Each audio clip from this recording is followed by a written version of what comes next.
Merci Monsieur le Président, mes chers collègues. Le gouvernement du peuple, par le peuple et pour le peuple. Cette définition est simple, mais son application complète et réelle est un horizon dont l'aboutissement réclame une volonté permanente. Pourtant, c'est bien cette volonté d'idéal démocratique qui distingue les régimes démocratiques des régimes autoritaires, des dictatures et de leur aboutissement opposé, qu'est le totalitarisme. Ainsi, méfions-nous des discours qui laisseraient penser qu'une réduction des libertés fondamentales pourrait être nécessaire afin de préserver notre démocratie. La privation, même infime des libertés fondamentales, nous éloigne toujours de l'horizon démocratique. Mais la privation des libertés n'est pas la seule menace qui obscurcit l'horizon démocratique dans nos régimes représentatifs. Et le poids de certaines menaces relève de la responsabilité même des représentants. Il n'est pas anodin que cette définition de la démocratie, de gouvernement du peuple par le peuple et pour le peuple, soit inscrite dans notre Constitution, directement à la suite du titre premier nommé « de la souveraineté ». En effet, en République, il ne peut y avoir de souverain autre que le peuple. La menace la plus évidente qui plane sur nos représentants est donc de ne pas respecter la volonté populaire, de comprendre oui quand le peuple dit non, de maintenir une réforme quand une très large majorité de Français y sont hostiles. Et oui, je parle de la réforme des retraites. Mais également de complexifier le droit et sa technique et la répartition des compétences, si bien que seule une fraction restreinte du peuple dispose des clés pour comprendre le processus, comme les tenants et les aboutissants des décisions prises. Tout cela, in fine, renforce l'apathie et l'inertie des peuples. Ainsi, croire en l'idéal républicain et en l'idéal démocratique, qui se conjuguent dans notre pays, c'est chercher à rompre cette inertie et mettre tout en œuvre pour permettre la participation et l'implication des citoyens dans la chose politique, à la fois dans les processus de décision, dans leur application et dans leur évaluation.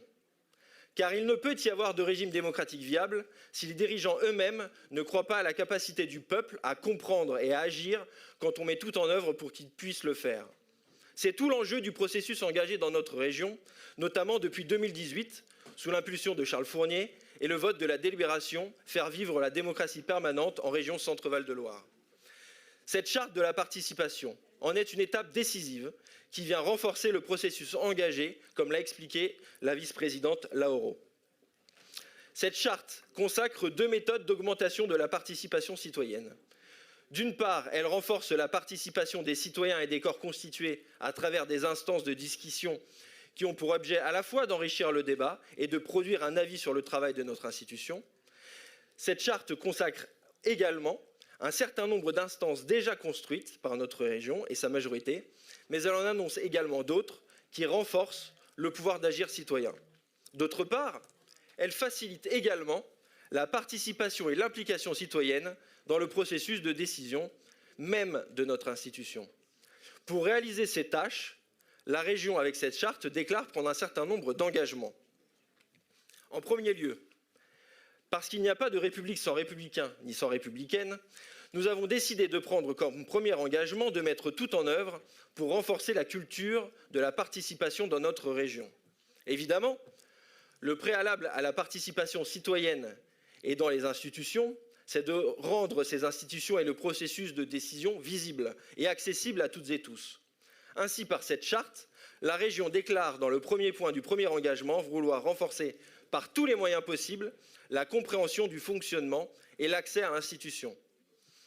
Ainsi, le groupe Écologie et Solidarité propose qu'à l'occasion de la présentation du rapport à l'automne prochain sur le plan d'action renouvelé de la démocratie permanente, que la première application concrète de cette charte de la participation, à travers les outils portés dans l'acte 2, soit d'entraîner une révision du règlement intérieur du Conseil régional, et plus spécifiquement de son article 31, afin de supprimer le huis clos de la commission permanente, c'est-à-dire en rendant la commission permanente publique, accessible à toutes et à tous, y compris à la presse, et retransmise de la même manière qu'une session plénière.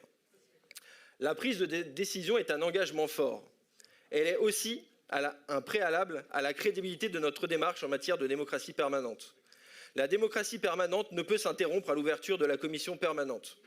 Si cet engagement est fort, il n'est pas inédit, puisque cette commission est notamment déjà publique et retransmise en Île-de-France. Enfin, pour conclure, le penseur républicain Machiavel disait que la forteresse des tyrans est l'inertie des peuples. Alors, citoyennes, citoyens, participons.